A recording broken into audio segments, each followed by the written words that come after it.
ओम नमो नमः। सादर नमस्ते। आपका दिन शुभ हो। आध्यात्मिक प्रगति के पथ पर चलने वाले व्यक्ति का मानव समाज में व्यवहार, आइए देखते हैं। जो व्यक्ति ईश्वर प्राप्ति की ओर अग्रसर होता है, उसे यह जानना अति आवश्यक है कि वह समाज के साथ कैसा व्यवहार रखे।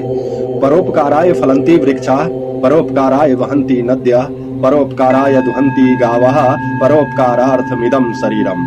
अर्थात परोपकार के लिए वृक्ष फल देते हैं, नदियां परोपकार के लिए ही बहती है और गाय परोपकार के लिए ही दूध देती है। अर्थात यह शरीर भी परोपकार के लिए ही है। अध्यात्म के रास्ते पे चलने वाले व्यक्ति को परोपकार करते रहना चाहिए तथा उसका मन हमेशा प्रसन्न रहना चाहिए, क्योंकि प्रसन्न मन जल्दी ही एकाग्र हो जाता है तथा विवेक का प्रयोग करता है। एकाग्र मन से बुद्धि सही निश्चय लेती है कि क्या सही है और क्या सही नहीं है। यादृशं कुरुते कर्म तादृशं फलमाप्नुयात्, अवश्यमेव भोक्तव्यं कृतं कर्म शुभाशुभम्। अर्थात जो जैसा कर्म करता है उसे वैसा ही फल प्राप्त होता है। किए गए शुभ अशुभ कर्म का फल अवश्य ही भोगना पड़ता है। इस श्लोक से स्पष्ट है कि आध्यात्मिक प्रगति के पथ पर चलने वाले व्यक्ति को कर्म के इस सिद्धांत को ध्यान में रखना चाहिए।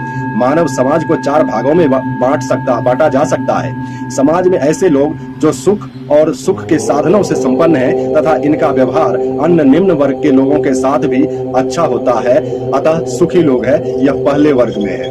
दूसरे वर्ग में ऐसे लोग जो कि साधनहीन हैं और बहुत दुखी हैं। तीसरे वर्ग में ऐसे लोग हैं जो विद्वान धार्मिक महात्मा हैं और चौथे वर्ग में ऐसे लोग आते हैं जो अधर्म का आचरण करते हैं, अर्थात असत्य, चोरी आदि बुरे कर्म करने वाले हैं। ओम दिवसस्य परिप्रथमं यज्ञे अग्रिसरश्मदा, द्वितीयं परिजातवेदः, तृतीयम् अपशु नृमणाम् अजस्त्रमिन्धाननं एनं जरते स्वाधिः। ऋग्वेद का यह मंत्र है। अर्थात मनुष्यों को चाहिए कि प्रथम ब्रह्मचर्य आश्रम के सहित विद्या तथा शिक्षा का ग्रहण, दूसरे गृहस्थाश्रम से धन का संचय, तीसरे वानप्रस्थ आश्रम से तप का आचरण और चौथे संन्यास लेकर वेद विद्या की ओर धर्म का नित्य प्रकाश किया करें। ओम नमो नमः। सादर नमस्ते। आपका दिन शुभ हो।